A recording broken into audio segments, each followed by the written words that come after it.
Bonsoir. Nous sommes en pleine période de préparatifs des fêtes de fin d'année et la lutte contre la pandémie du coronavirus s'intensifie. L'interrogation de l'heure est de savoir comment allons-nous célébrer les fêtes de fin d'année tout en cohabitant avec la maladie. Eh bien, pour nous répondre ce soir, nous avons sur ce plateau le président du conseil scientifique, professeur Koumavi Didier Ekwevi. Professeur Ekwevi, bonsoir. Bonsoir, Anita.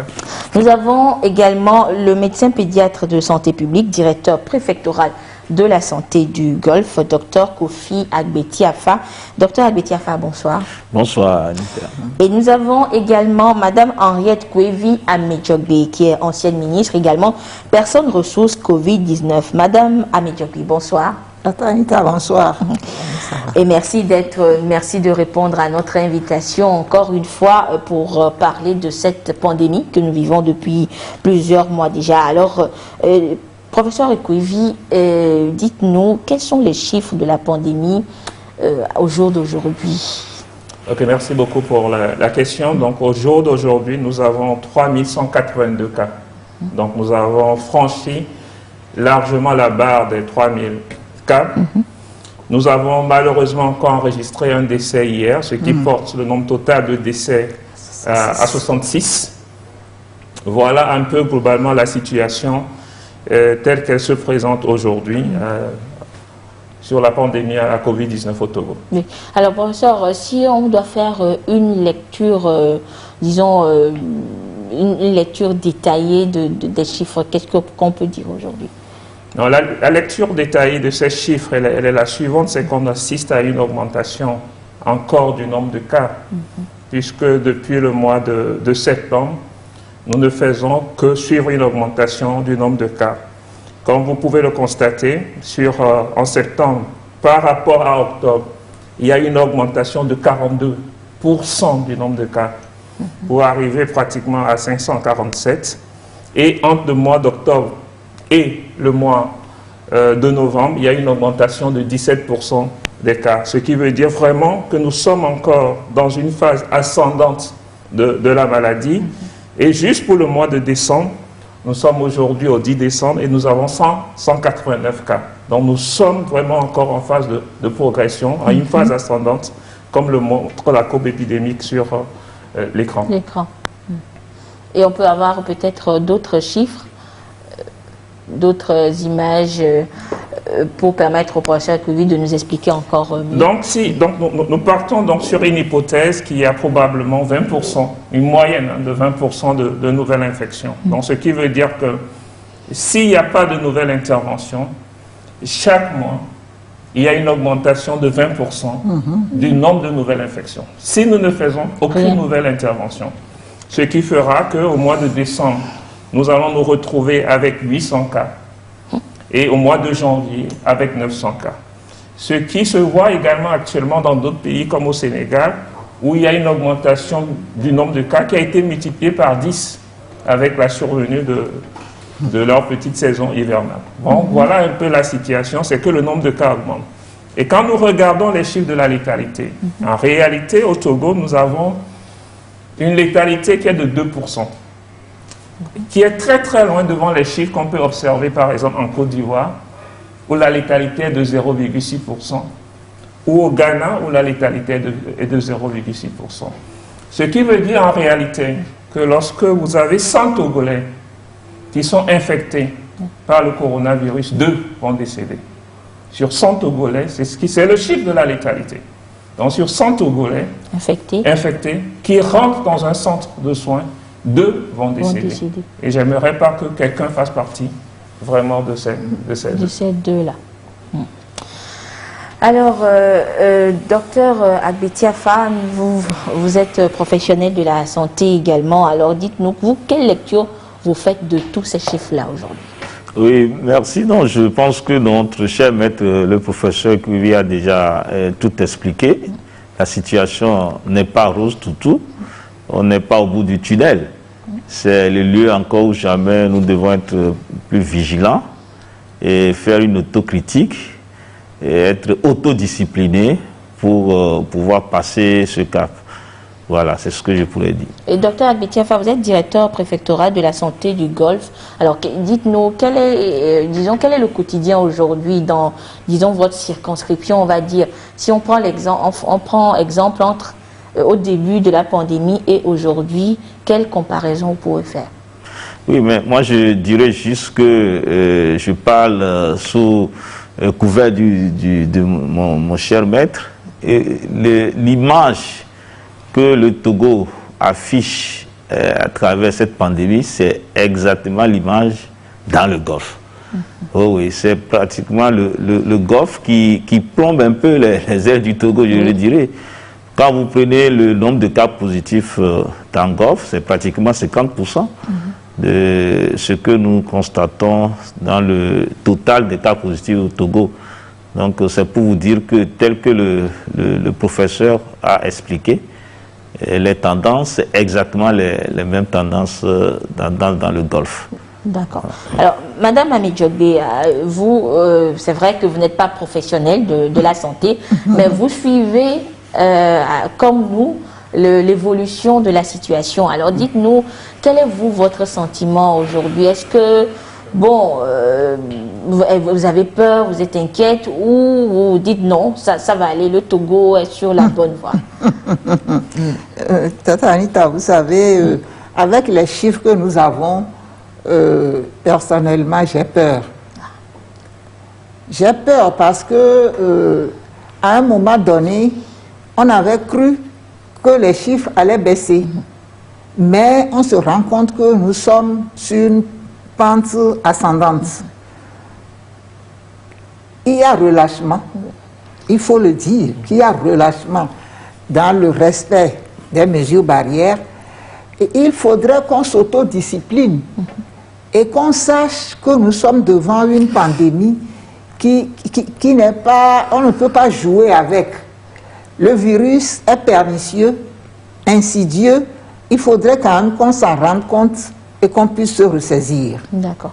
Et il faut, madame, il faut insister qu'il faudrait s'autodiscipliner, surtout en cette période de fin d'année qui s'ouvre devant nous.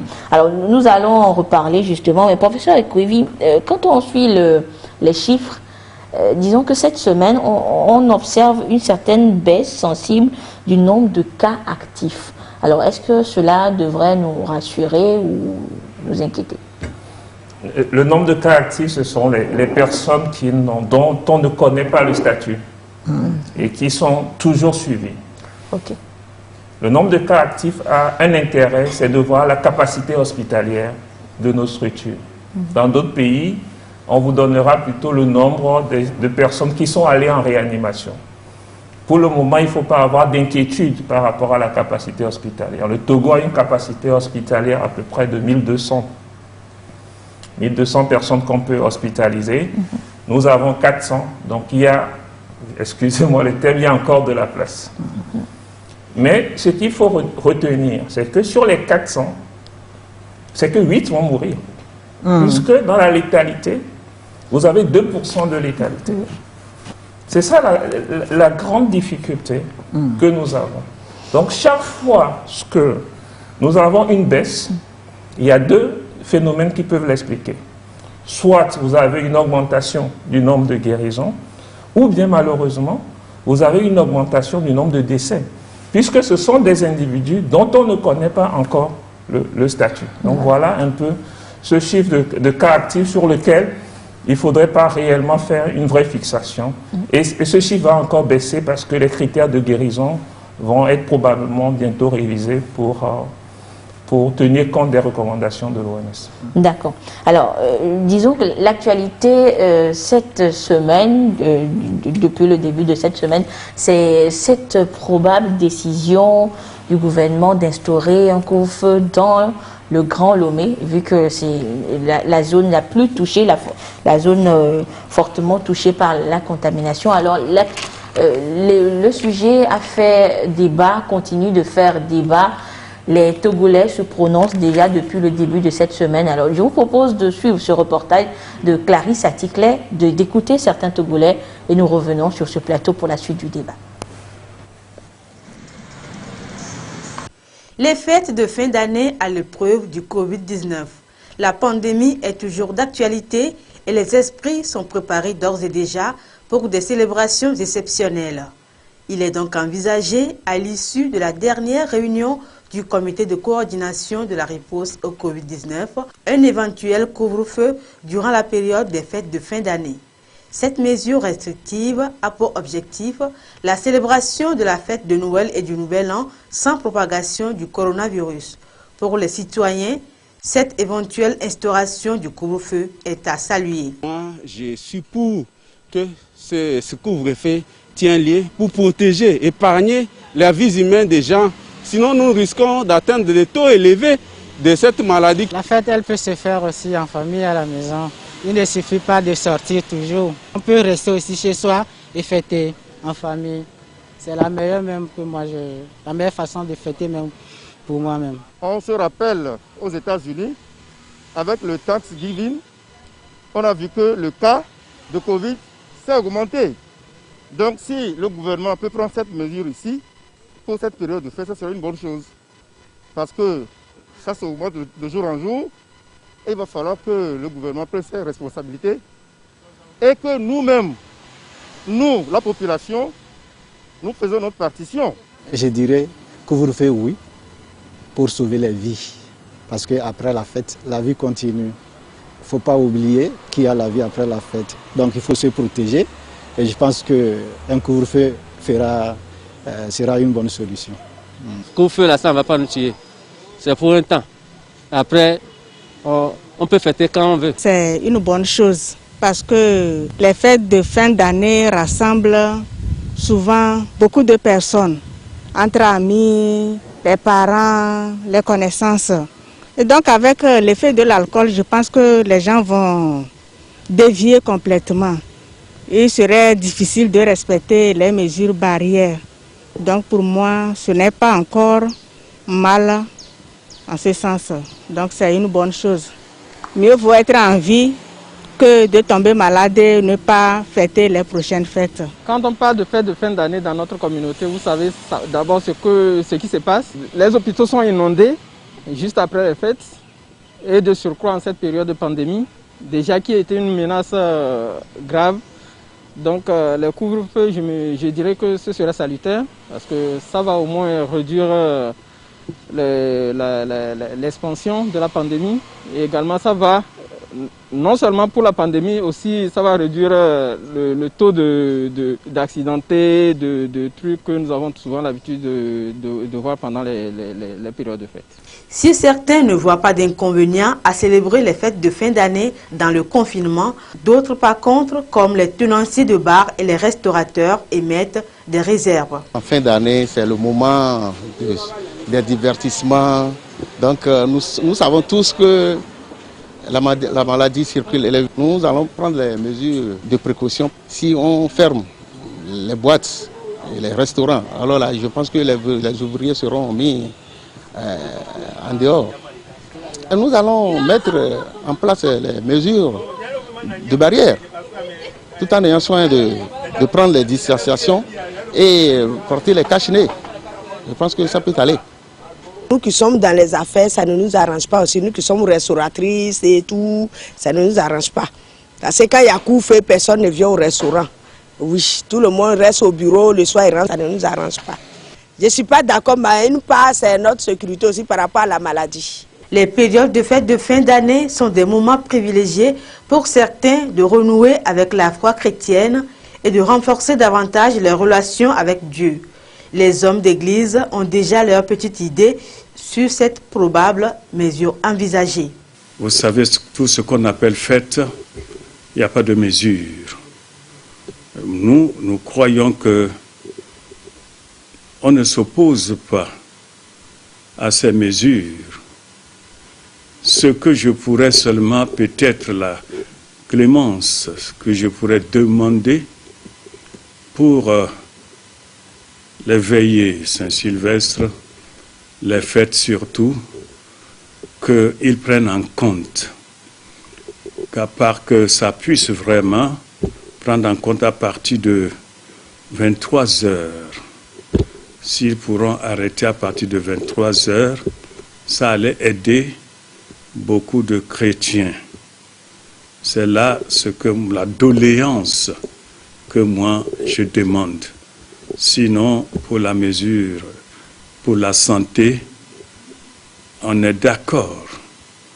Il faut se protéger et protéger ton frère, ta sœur, pour que les gens puissent fêter, c'est-à-dire prier, demander la grâce de Dieu, parce que nous croyons même que cette maladie, Dieu, il est souverain, il peut intervenir, il va intervenir. La pandémie du Covid-19 a déjà fait une 60aine de décès avec plus de 3000 cas de contamination au Togo. Et nous sommes de retour sur ce plateau. Professeur Ekouvi, avant de vous donner la parole, parce que je sais que vous êtes le président du conseil scientifique et il paraît que l'idée vient du conseil scientifique. On va revenir tout à l'heure. Mais Madame Amedjogbe, dites-nous, vous, qu'est-ce que vous pensez de cette probable décision d'instaurer le couvre-feu à Lomé durant les fêtes? Oui, je dirais que moi, je rallie plutôt le premier groupe. Je crois que c'est beaucoup plus sage. Il vaut mieux prévenir que guérir. Et nous avions toujours dit que l'obéissance vaut mieux que le sacrifice. Vous savez, le couvre-feu instauré à partir de 21 heures, pardon, ça doit être de règle, moi je dirais. Parce que dans le premier groupe, vous avez entendu, certains ont dit, sous l'effet de l'alcool, on ne pourra plus respecter les mesures barrières. Et c'est très vrai. Maintenant, pour ce qui concerne les veillées de prière, moi, je dirais que jusqu'à 21 heures, on peut faire des veillées de prière. Et si nous sommes conscients de nous-mêmes, on peut rentrer à la maison et en famille continuer ces veillées de prière. Je ne vois pas pourquoi on doit rester à l'extérieur jusqu'à 23 heures, dire qu'il y a une veillée de prière. Et qu'est-ce qui va se passer après la veillée de prière de 23 heures quand on va rentrer à la maison à 0 heure ou à 1 heure du matin? Donc, moi, personnellement, je suis pour le couvre-feu. Maintenant, les tenanciers des bars, les restaurateurs, ils ont bien dit que c'est de bonne guerre.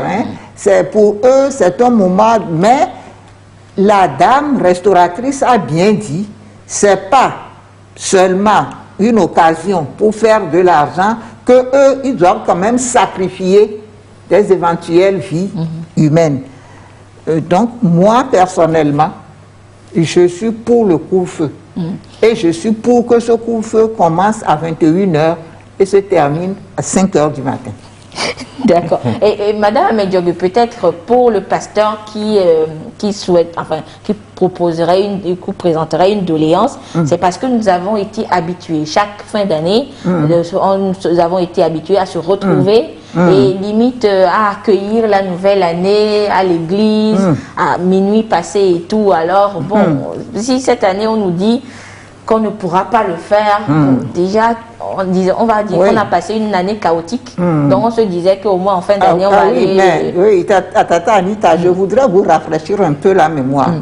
On a déjà passé des fêtes de fin d'année dans ce pays sous couvre-feu.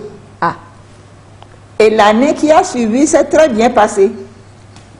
C'est pour ça que je vous dis, là, je voudrais rejoindre le médecin colonel Djibril qui disait la fois dernière que nous vivons des périodes spéciales.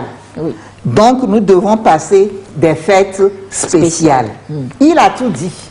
Merci beaucoup, madame. Alors, docteur Agbeti Afa, en tant que professionnel de la santé, une telle idée, ça vous réjouit? Oui, d'abord, permettez-moi de revenir un tout petit peu sur l'analyse de madame la ministre. Elle a si bien dit, à travers les images que nous avons vues tout à l'heure, qu'on peut serrer en deux groupes les intervenants.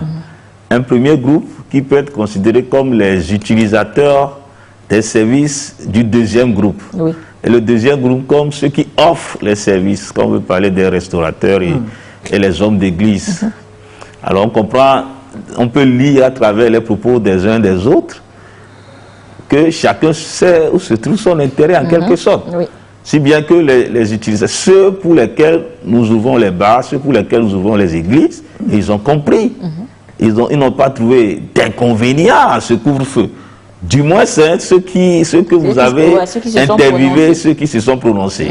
D'accord? C'est vrai que dans la grande population, si on interviewait plus de gens, peut-être on pourrait avoir quelques avis aussi différents. Mais vu ce que vous nous avez montré, en tout cas, que les tenanciers de bar et les responsables des lieux de culte comprennent que ceux pour lesquels ils ouvrent ces lieux sont plutôt du côté de l'autorité. Et que ces personnes resteront à la maison, donc il n'y a pas de raison. Oui, donc moi je crois que tout est là. Maintenant, en dehors de ça, rappelons quand même qu'il y a des pays qui ont endurci les mesures restrictives, puisque le Togo, je peux donner l'exemple par exemple de l'Algérie qui a même interdit l'utilisation des transports communs et urbains et les transports interpréfectures. Vous comprenez? Le Togo n'est pas allé jusque là-bas. La Roumanie qui a carrément interdit les fêtes, que ce soit public ou privé, et le Portugal qui a décrété un couvre-feu à partir de 13h les week-ends. Et la France, c'est 20h local, donc 19h chez nous. Et en plus, au-delà, la France a interdit qu'il y ait plus de 6 personnes autour d'une table. Donc, quand vous voyez tout ça là, vous allez comprendre que ce n'est pas seulement une invention ou une décision du gouvernement togolais, mais c'est une situation mondiale et ailleurs, c'est plus endurci que chez nous au Togo. Voilà.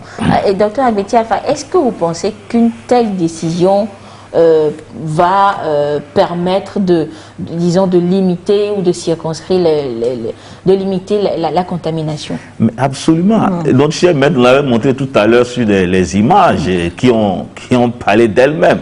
Que si on ne fait rien, avec, si mes souvenirs sont bons, c'est 20% de contamination supplémentaire, la courbe va vraiment de façon vertigineuse, où nous pouvons aller jusqu'à 800 cas probables de contamination. Donc, il faut forcément mener une action, et l'une des actions phares ou efficaces qui ont déjà fait leur preuve un peu partout dans le monde, c'est cet endurcissement des mesures restrictives, dont le couvre-feu.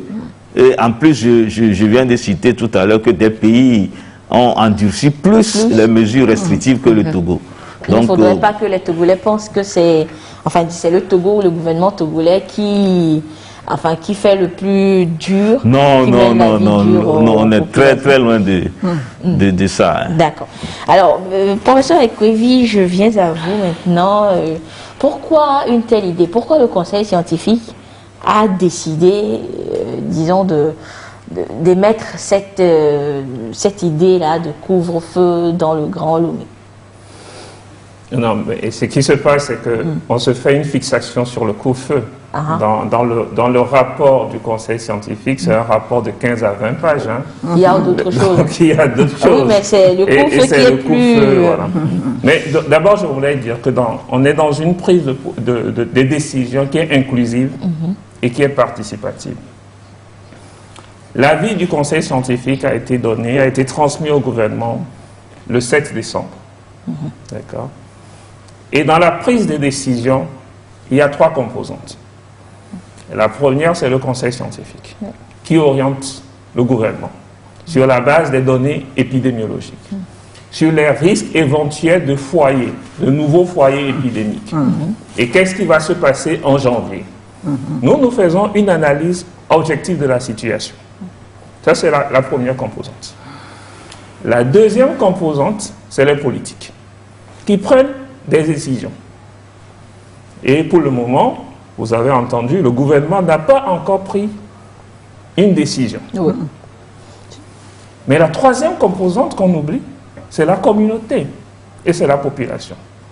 Et toute intervention de santé publique qui sera proposée doit être acceptée par la communauté. Donc voilà les 3 éléments qui rentrent dans une prise de décision. Oui. Maintenant, la question est de savoir si le couvre-feu est une intervention de santé publique. La réponse, elle est oui, elle est une intervention de santé publique. Et beaucoup d'études ont déjà démontré ses avantages. Un, ça va permettre de limiter le brassage des populations et les contacts. Deux, ça va nous permettre de réduire les nouvelles infections, avec un objectif de réduire de 20% les nouvelles infections, ou bien de stabiliser au moins les nouvelles infections. Ensuite, nous savons que les fêtes constituent des périodes de risque. Donc voilà quelques avantages du couvre-feu. Mais elle présente également des inconvénients, comme toute intervention. Premièrement, c'est l'impact économique. Deuxièmement, c'est l'impact social. Et troisièmement, bien entendu, dans certains pays, le couvre-feu a entraîné des tensions.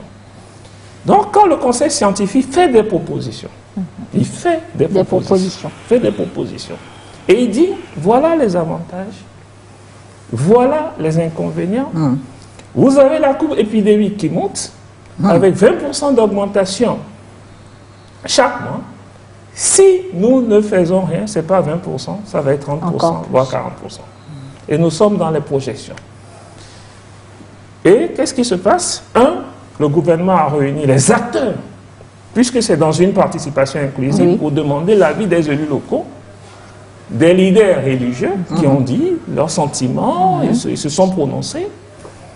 Le conseil scientifique a retravaillé hier avec le gouvernement pour rediscuter point par point les différentes propositions, pour dire encore voilà les avantages, les inconvénients, et très prochainement, probablement la semaine prochaine, le gouvernement va se prononcer. Donc il y a des avantages, il y a des inconvénients. Mais ce que je voulais signaler, qui est important pour le conseil scientifique, ce n'est pas parce qu'il y a couvre-feu qu'il n'y a pas de fête.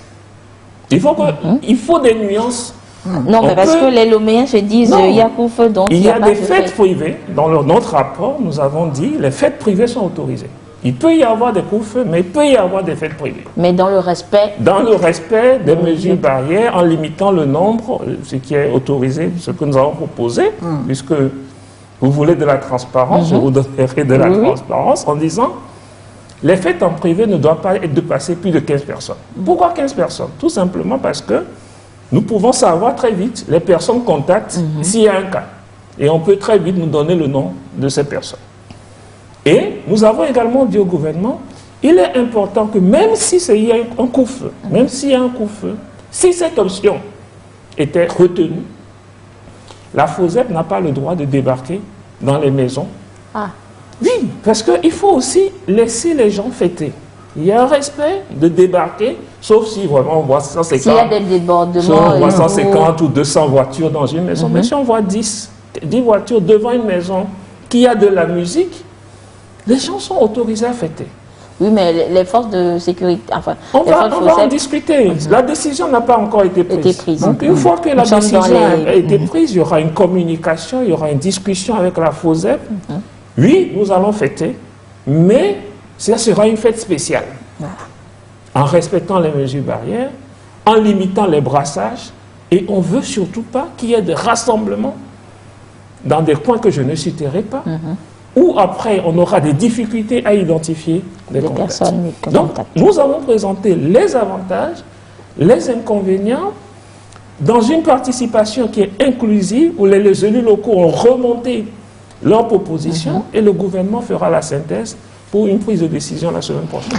D'accord. Alors, professeur Kovi, est-ce qu'une telle idée, une telle proposition, si finalement elle est actée, est-ce qu'on ne va pas peut-être être confronté à autre chose, c'est-à-dire que les gens de Lomé se disent que bon, comme il y a couvre-feu à Lomé et qu'il n'y a pas couvre-feu à l'intérieur du pays, on va se déplacer, on ira à Kpalimé, à Takwame, dans les autres villes pour aller fêter. Et du coup, on va dire que ce que craint le gouvernement finalement va se produire parce que les gens iront fêter, ne respecteront rien entre griffes et puis reviendront à Lomé peut-être avec d'autres infections et tout. Le gouvernement n'a pas pris de décision. Oui, nous sommes dans... Et nous sommes toujours... Il y a toujours les avantages et les inconvénients.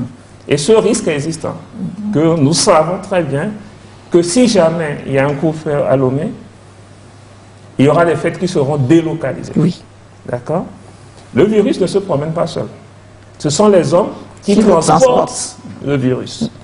Et ceci a été encore discuté. Rien n'exclut un couvre-feu national, rien n'exclut un couvre-feu localisé.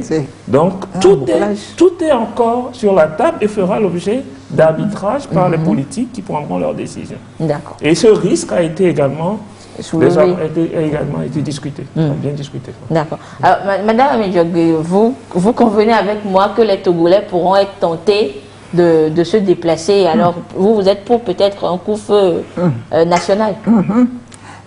Vous savez, oui, moi je suis pour le couvre-feu national. Je suis pour le couvre-feu national parce que dans les grandes villes à l'intérieur, il y a des débordements qui peuvent arriver comme dans le Grand Lomé. Oui. Mais bon, je me dis, c'est pas moi qui décide, hein, Tata Anita, c'est le gouvernement. Et comme le dit si bien le professeur Ekwevi, la réflexion suit son cours. Est-ce qu'il va y avoir un couvre-feu national? Est-ce qu'il va y avoir des couvre-feux dans certaines régions est-ce qu'il avec va bouclage? Même couvre-feu à Lomé? Couvre-feu dans le Grand Lomé avec bouclage pour que les gens ne puissent pas sortir, ou bien est-ce qu'il va y avoir d'autres stratégies qui vont être élaborées? Ça, je ne peux pas le dire. La décision appartient au gouvernement, mais je suis sûr qu'avec tout ce qui se fait actuellement comme études et réflexions, on arrivera à avoir les meilleures solutions. Parce qu'il ne faudrait pas qu'on ait des lendemains de fêtes catastrophiques dans ce pays. Ce ne serait pas bon pour nous. Il faudrait qu'on comprenne ça. Et le gouvernement y veille. Alors, docteur Agbeti Afa, je rappelle également que vous êtes chef canton quand même. Alors, dites-nous, à votre niveau, est-ce que vous relayez déjà l'information? Est-ce que vous avez des retours de vos sujets entre griffes? Que disent les populations de votre localité par rapport à cette éventuelle décision?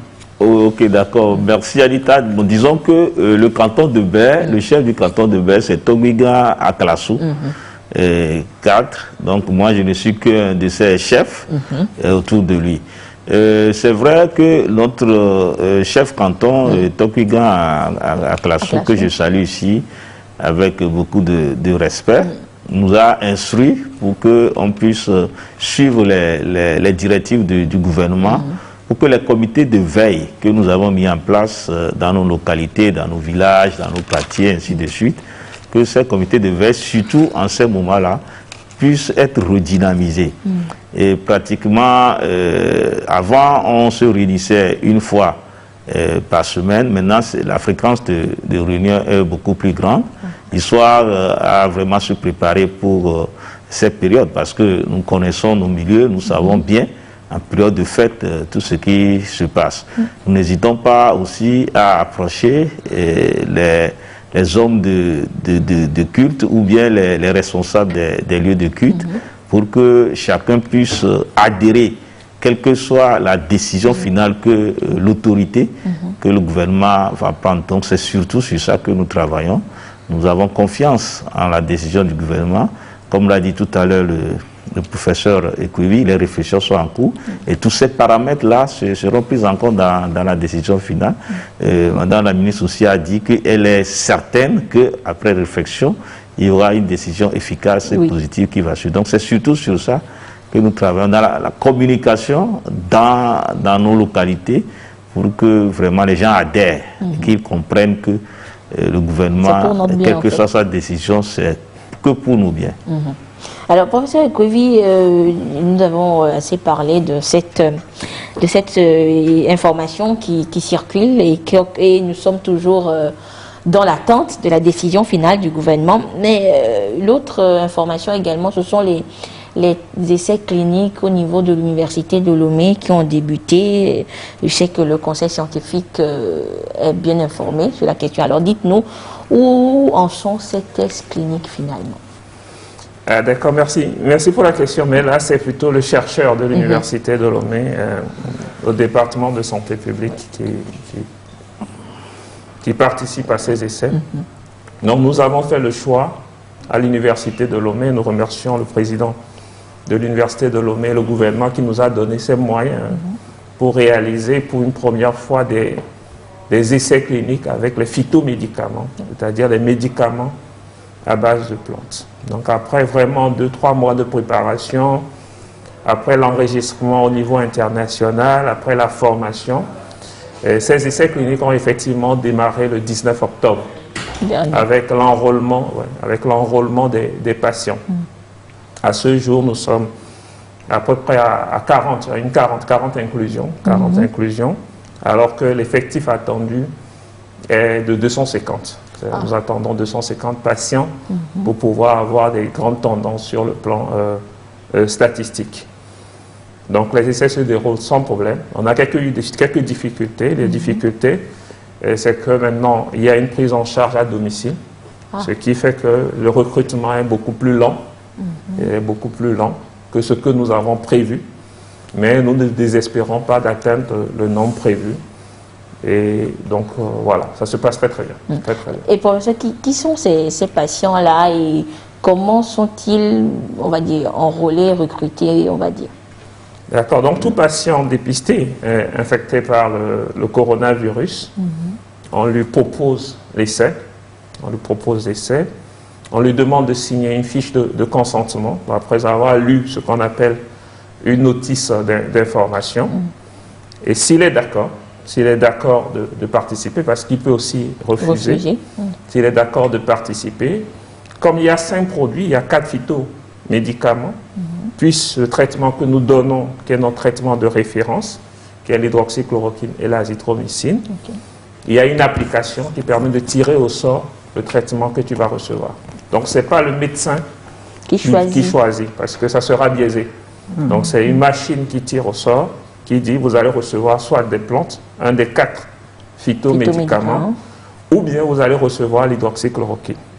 Et puis il y a un suivi, mais un suivi vraiment un peu plus rapproché, avec une surveillance biologique tous les 2 jours, pour voir s'il y a des complications au niveau sanguin, au niveau rénal, au niveau du foie. Pour le moment, on n'a pas eu de complications jusqu'à présent qui a nécessité l'arrêt d'un phytomédicament. Donc pour le moment, tous les 4 phytomédicaments sont... Nous continuons avec les 4 phytomédicaments. Si, pendant la surveillance, il y avait eu des complications avec un, on allait arrêter puis, très très vite. Voilà, et opter pour autre chose. Alors, professeur, il est également question ces derniers temps de probables vaccins et les informations sur les différents continents ne font qu'augmenter au jour le jour. Alors, que disent les scientifiques togolais par rapport à cette découverte? Il faut reconnaître quand même que la découverte de vaccins pour le coronavirus a été vraiment très rapide par rapport aux autres pathologies qu'on a connues. Effectivement, c'est vrai que découvrir un vaccin pour une maladie virale en 9 mois, c'est une vraie révolution. Le vaccin contre la maladie à virus Ebola, c'est 18 mois. Et en général, on a besoin de 10 à 15 ans pour découvrir un vaccin. Là, nous avons plus ou moins la chance d'avoir plusieurs vaccins. C'est ça aussi la science actuellement. Donc, nous avons des vaccins chinois, nous avons des vaccins russes, nous avons des vaccins américains. Et aujourd'hui même, il y a une étude qui a été publiée sur le vaccin français, mais dont l'efficacité est moindre par rapport à ce qui a été retrouvé. Et globalement, pour le moment, on a une efficacité qui tourne autour de 90% avec l'ensemble de ces vaccins. Donc, qu'est-ce que les scientifiques togolais décident? Nous suivons les données qui sont publiées. Heureusement, ces données n'étaient pas publiées avant, mais cette semaine, il y a eu 2 publications dans des grandes revues, ce qui permet d'aller plus, de voir plus en détail ce qui se passe, notamment au niveau de la sécurité, mais également des effets indésirables. Donc nous allons d'abord relire cela. Et il y a aussi l'initiative COVAX, qui est une initiative qui regroupe plus de 170 pays pour un accès équitable à la vaccination. Parce que qu'est-ce qui va se passer en réalité? Certains pays ont acheté un vaccin dont ils ne connaissaient pas l'efficacité. Maintenant, nous en savons que le vaccin est efficace, ils seront les premiers servis. Et donc l'initiative COVAX, c'est une initiative qui permet de dire si Même tu as commandé, je te donne sur, tu as commandé 1000, je te donnerai 800 et je donnerai 200 aux pays pauvres. Nous ne pouvons pas aller seuls pour dire, nous allons commander un vaccin. C'est plus possible. On l'a déjà eu avec le Jeune Expert, où le Togo voulait acheter 1000 cartouches, 1 million de cartouches, mais très vite, on nous a dit qu'il n'y a que 2000 cartouches qu'on peut vous donner. Parce que ce n'est pas une question d'argent, c'est une question de répartition équitable. Parce donc, que tout le monde en a besoin. Tout le monde en a besoin. Et deuxièmement, même si un pays refuse de vacciner, ça peut avoir un impact sur le Togo. Parce que le virus circule dans le monde, c'est une pandémie. Donc nous sommes obligés de travailler ensemble au niveau sous-régional, de regarder, de surveiller de près les effets secondaires de cette vaccination. D'autres pays ont déjà commencé, ce qui nous permet d'avoir un peu plus de recul.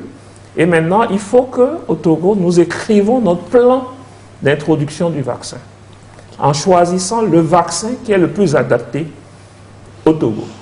Vous avez un vaccin comme Pfizer, le vaccin, où la conservation à moins 70 degrés, il faut se le dire, nous n'aurons pas les moyens, parce qu'on aura un problème de chaîne de froid pour conserver ces vaccins. Et peut-être l'investissement que nous allons faire, même pour juste conserver ces vaccins, ce sont des investissements que nous pouvons mettre ailleurs.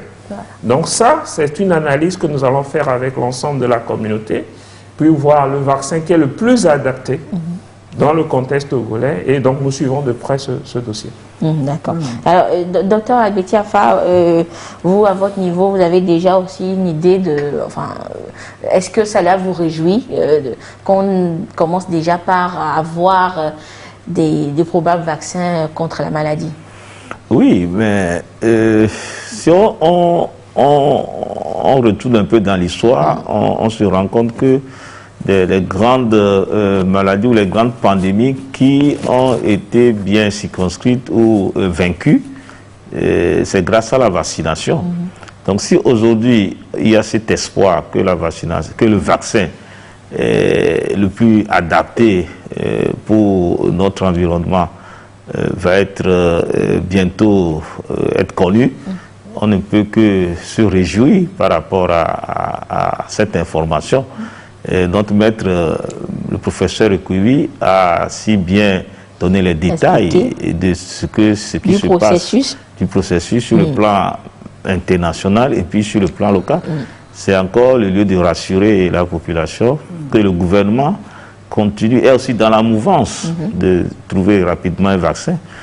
C'est vrai aussi qu'il y a beaucoup de fake news qui ont été dit sur les réseaux sociaux sur la vaccination. Mais le gouvernement aussi est conscient, le comité scientifique aussi est conscient, et nous sommes certains aussi qui vont adapter des mesures au niveau communication aussi. Il y aura une grande communication autour de ça pour convaincre les gens à adhérer à ce vaccin qui ne peut être qu'une très bonne chose pour nous. Oui, mais docteur, il faudrait aussi rappeler aux populations que bon, ces mesures, enfin, cet espoir ne doit pas nous empêcher de toujours respecter les mesures barrières. Absolument, absolument. Mieux vaut même ne pas y penser. Voilà. Ah oui, justement. Parce que on a vu des gens, excusez-moi, bon, c'est vrai que ce n'est pas les mêmes maladies, mais du moment où les ARV ont été découverts, on a vu des comportements des gens qui vraiment Parce qu'on se dit, il y a déjà le médicament, donc on peut se permettre. Voilà, que jusqu'à présent, on continue par dire que le seul traitement, la seule prévention reste encore les mesures barrières contre la Covid-19. Voilà.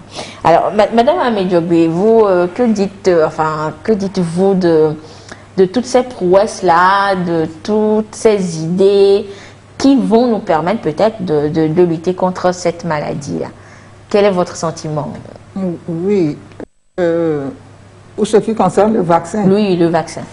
Bon, Anita, je vous ai déjà dit que moi, en matière de vaccin, je suis profane. Oui. Mais je ferai confiance en ce que nous diront nos docteurs, nos professeurs. Mais comme vient de le souligner si bien Togbe, il y a toute une littérature d'intoxication sur ces vaccins, sur les effets secondaires, sur les éléments cachés. Ça, il va falloir quand même qu'on puisse nous éclaircir. Parce que nous avons déjà lu ces publications d'intoxication.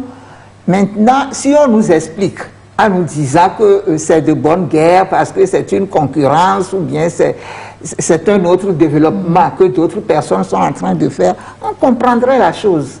Donc, moi, je me dis, à la veille de l'arrivée de ces vaccins, il faudrait quand même que nous puissions avoir confiance en ce que nos professeurs vont nous dire. Le conseil scientifique nous dira exactement la conduite à tenir. Et moi, personnellement, j'adopterai leur conduite. Leur conduite. Mais pour l'heure, on respecte les mesures barrières. Et professeur Ekovi, justement, je reviens sur les tests cliniques à l'université. Dites-nous, il faudrait qu'on le rappelle que tout ce qui se fait concernant ces tests cliniques est soumis à l'OMS, c'est ça? Ce n'est pas le Togo ou bien l'université de Lomé qui est en train de mijoter quelque chose dans son coin. Non, pas du tout. On ne fait jamais un essai clinique de cette façon.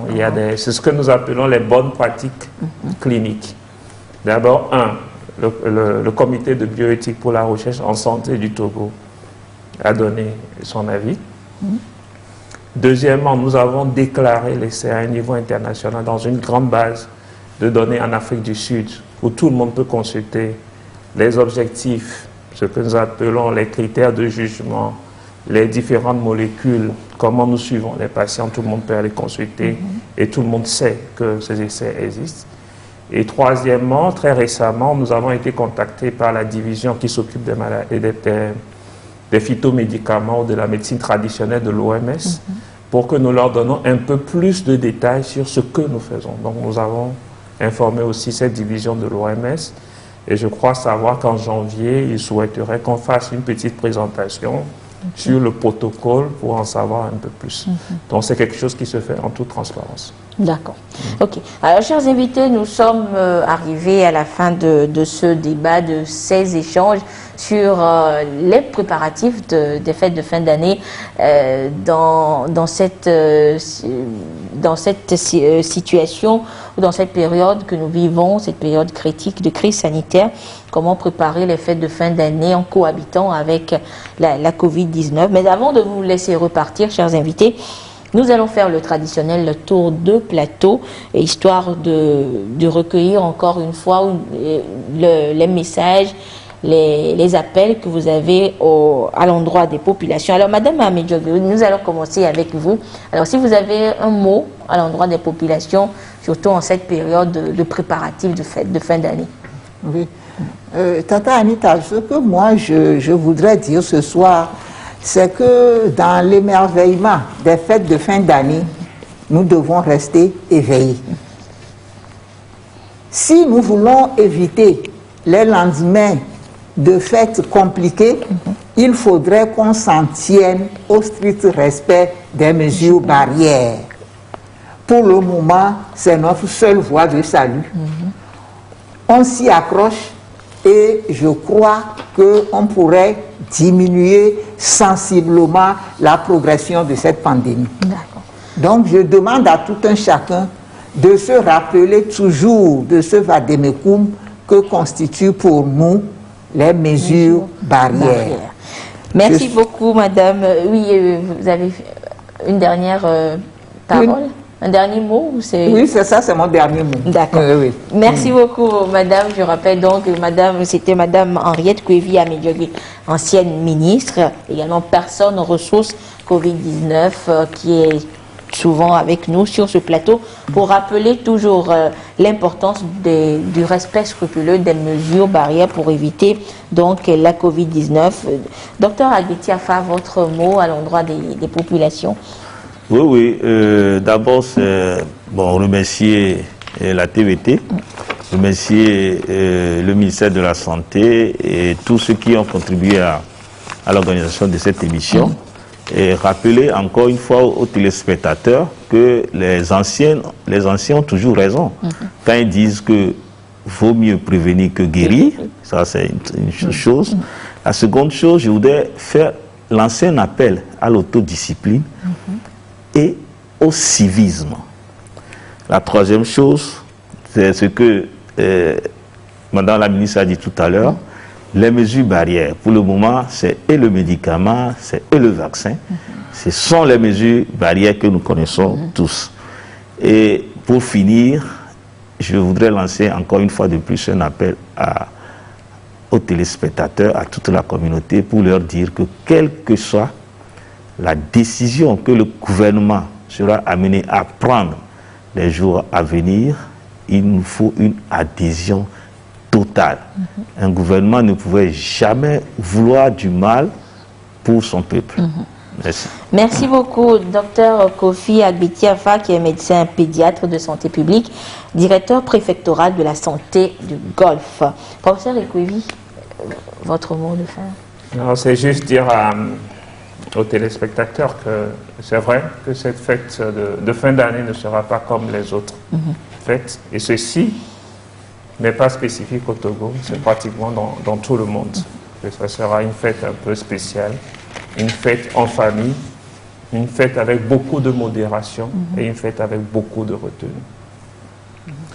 Les décisions en santé publique sont des décisions souvent difficiles, très difficiles. Et que même malgré la pression, il ne faut pas relâcher. Parce que c'est tout relâchement, vous le payerez tôt ou tard, 2 ou 3 semaines après. Et il faut noter qu'il n'y a pas de bonne décision. Il n'y en aura même pas de mauvaise. Il y a une décision, comme l'a dit mon frère Agbetiafa, il faut les appliquer. Il faut les appliquer. Et je pense que le gouvernement prendra la meilleure décision. Et nous devons aussi, c'est la troisième composante, accompagner le gouvernement. Puisque, quelle est la finalité? C'est de retourner à une vie normale. Une vie sans Covid. Et tout ce que nous souhaitons, c'est d'enterrer la Covid en 2021. C'est notre souhait pour retrouver une vie tout à fait normale. Et ceci, pour faire cela, c'est vraiment le respect des mesures barrières. Respect des mesures barrières, l'auto-isolement. Lorsque vous avez quelqu'un qui est malade, qui soit à côté et qui ne participe pas à la fête, mais peut être à côté. Et je pense qu'ensemble, nous réussirons. Il faut accepter le sacrifice pour après retourner à une vie normale. Merci beaucoup, professeur Koumavi Didier Ekwevi, qui est le président du conseil scientifique. Merci à vous, aux invités, chers invités, donc, d'être passés sur ce plateau. Nous rappeler combien il est toujours important d'être discipliné face à cette maladie, et c'est avec la discipline que nous arriverons à la vaincre, et nous arriverons surtout à passer les fêtes de fin d'année quelque peu spéciales, mais quand même nous les passerons dans les bonnes conditions. Merci à vos téléspectateurs de nous avoir suivis. Le rendez-vous est pris pour vendredi prochain pour un autre thème ou le même thème au cœur de la nation. Bonsoir.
Alléluia. Soyez bénis au nom du Dieu Tout-Puissant. Riboyan Shangalawoita. Vous avez devant vous le pasteur Joy Lafoudre Kennedy from New Jersey. Enchanté. Oji Baro Bombo Zadangoloa. J'étais sur la montagne en train de prier. le 40e jour de jeûne, Dieu me révéla quelque chose. Dieu me montra un grand quartier à Palépédo. Plus loin, Dieu me montra une grande maison. Il y avait 3 personnes. Je t'ai vu toi dans la révélation. Tu t'appelles bien Aman, n'est-ce pas? Oui, c'est bien moi. Tu as 3 enfants. Comment vous savez ça? 2 filles et un garçon. Quoi? Vous avez une vieille mère.